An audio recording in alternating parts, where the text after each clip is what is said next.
একাদশ ভর্তি 2025 প্রসঙ্গে কথা বলছি। দেখো, সুসংবাদ জানালো শিক্ষা বোর্ড, অর্থাৎ তোমাদের জন্য কি কি সুসংবাদ জানিয়েছে সেই সম্পর্কে বিস্তারিত আলোচনা করব। তো মূল টপিকে চলে যাওয়ার আগে একটি রিকোয়েস্ট থাকবে, যারা এখনো নতুন অবশ্যই চ্যানেলটি সাবস্ক্রাইব করে রাখো, কারণ সামনে সকল আপডেট আমার কাছ থেকে পাবা। তো শুরু করা যাক। দেখো, তোমাদের জন্য কি সুসংবাদ জানিয়েছে, অর্থাৎ শিক্ষা বোর্ড অনেকটাই কিন্তু তোমাদের কথা বলেছে যে একাদশে যারা ভর্তি হবে তাদের ক্ষেত্রে এই সুসংবাদ আছে, বা অনেক শিক্ষক আমাদের সাথে কথা বলেছে, তারা কিন্তু এমনটাই বলেছে। তো মূলত প্রথমত যে সুসংবাদ সেটা হচ্ছে 10টি কলেজে চয়েস দিতে পারবা। অর্থাৎ দেখো, 10টা কলেজে চয়েস দিতে পারবা, সেক্ষেত্রে তো অনেক কলেজ, সেক্ষেত্রে চান্স পাওয়ার একটা বিশাল সম্ভাবনা। দেখো, 10টা কলেজ চয়েস দিতে পারবা, সেক্ষেত্রে কোন কোন কলেজ চয়েস দিবা, বা গ্রামাঞ্চল বা শহর অঞ্চল, জেলা পর্যায়ে বা উপজেলা পর্যায়ে বা বিভাগীয় পর্যায়ে কোন কলেজ চয়েস দিলে তুমি চান্স পাবা, এটা কিন্তু তোমার মনের মধ্যে জানা আছে। তো সেই অনুযায়ী কলেজ চয়েস দিবা।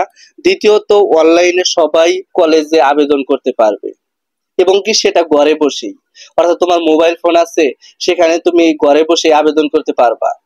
তোমাকে 200 বা 300 টাকা দিয়ে কম্পিউটারের দোকানে গিয়ে আবেদন করতে হবে না। আর যারা ভাববা যে আমার কলেজে ভর্তি হতে আমার অনেকটাই সমস্যা হবে, আমি নিজে থেকে ভর্তি হতে পারবো না, হয়তো বা দুই একটা কিছু ভুল হইলো, সেক্ষেত্রে কি করব? সেক্ষেত্রে অবশ্যই তোমার কম্পিউটারের দোকানে গিয়ে ভর্তি হওয়া দরকার। আর তোমাদের ভর্তির যে নোটিশটা 20 তারিখের মধ্যে পাবলিশড হবে, এবং দেখা যায় যে 1 তারিখের পর থেকে তোমাদের ভর্তি কার্যক্রম শুরু হয়ে যাবে, অর্থাৎ অনলাইন আবেদন শুরু হয়ে যাবে। সেক্ষেত্রে অবশ্যই তোমরা সেখানে আবেদন করার চেষ্টা করবা। আর 3 নাম্বার যে সুসংবাদ জানিয়েছে সেটা হচ্ছে সবাই চান্স পাবে, সবাই চান্স পাবে কিন্তু, অর্থাৎ একাদশ ভর্তি সবাই, অনার্সে যেমন অনেক শিক্ষার্থী চান্স পায় না, তারা কিন্তু ডিগ্রি করে, কিন্তু 2025 একাদশ ভর্তি বা কলেজ ভর্তি সবাই কিন্তু চান্স পাবে। তবে এখানে কিছু প্রযোজ্য আছে, মার্কের উপর কলেজ চয়েস দিতে হবে। তোমার মার্কস আছে একরকম, তুমি কলেজ ভালো কলেজ চয়েস দিতে চাচ্ছ, তাহলে কিন্তু হবে না। দেখা যায় কিছু কিছু সরকারি কলেজ যেগুলা বিভাগীয় পর্যায়ে, তারা কিন্তু একটা মার্ক ফিক্সড করে দেয়, কিন্তু গ্রাম অঞ্চলে বা জেলা পর্যায়ে যে কলেজগুলো আছে তারা কিন্তু মার্ক ফিক্সড করে দেয় না। তাদের ক্ষেত্রে দেখা যায় 4.50 বা জিপিএ 5 এর নিচে হয় না বিভাগীয় কলেজের যে পর্যায়ে আছে সেখানে। কিন্তু গ্রাম অঞ্চলে 2 পয়েন্ট বা 2.50 1 পয়েন্ট হলেও কিন্তু মানে অনেক ক্ষেত্রে নিয়ে নেয়, তবে সেখানে তোমরা চান্স পাবা। আর চতুর্থত পছন্দের কলেজে চান্স পাবে। যেহেতু 10টা কলেজে চয়েস দিতে পারবা, সেক্ষেত্রে কয়েকটা ধাপে কিন্তু সম্পূর্ণ হবে। প্রথম ক্ষেত্রে 10টা কলেজ চয়েস দিলা, পরবর্তীতে তুমি চান্স পাইলা না, সেক্ষেত্রে দ্বিতীয় ক্ষেত্রেও কিন্তু তোমরা 5টা কলেজে চান্স দিতে পারবা, বা চান্স হওয়ার সম্ভাবনা সেখানে সর্বোচ্চ থাকবে। যেহেতু তোমাদের কলেজের ক্ষেত্রে পছন্দের কলেজ যদি না হয়, তাহলে কিন্তু পড়াশোনা করতে ভালো লাগে না, বা অনেকেই পড়াশোনা করতে চাও না, সেক্ষেত্রে অবশ্যই আমি বলবো যে তোমরা হয়তো বা পছন্দের কলেজ পেয়ে যাবা।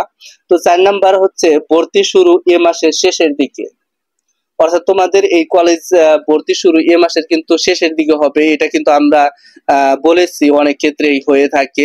আর সরকারি বেসরকারি উভয় কলেজে চান্স হবে। এখন হয়তো বা অনেকেই ভাবতে পারো যে আমি সরকারি কলেজে পড়বো, বেসরকারি কলেজে কেন পড়বো? দেখো, সরকারি এবং বেসরকারি উভয় কলেজে কিন্তু সার্টিফিকেটের মান এক, এবং সার্টিফিকেট দেখতেও কিন্তু সব একই হবে। সেখানে তুমি সরকারি কলেজে পড়ছো না বেসরকারি কলেজে পড়ছো, এটা কিন্তু তারা দেখবে না। যখন অনার্স লেভেলে পড়বা, তখন কিন্তু সরকারি না বেসরকারি সেইটা দেখে, কিন্তু এসএসসি বলো, ইন্টার বলো, সরকারি বেসরকারি সব সার্টিফিকেটের মান এক, এবং সব কিন্তু সরকারি ভাবে সার্টিফিকেট বের হয়। বেসরকারি কলেজেও যদি পড়াশোনা করো, তারপরেও কিন্তু সরকারি ভাবেই তোমাদের সার্টিফিকেট বের হয়। এগুলা কিন্তু তোমাদের জন্য খুবই গুরুত্বপূর্ণ, যে সরকারি বেসরকারি উভয় কলেজে কোন কলেজে তোমরা পড়বা, এটা কিন্তু সম্পূর্ণ ডিসাইড করবে তোমার ব্যক্তিগত ব্যাপার, অর্থাৎ তোমার ব্যক্তি মনের একটা ব্যাপার আছে, তোমরা যে কোথায় ভর্তি হবা। অবশ্যই কমেন্ট বক্সে জানাবা। তো এই ছিল আজকের ভিডিওটা, সামনে সকল আপডেট আমার কাছ থেকে পাবা। ধন্যবাদ সবাইকে, আসসালামু আলাইকুম।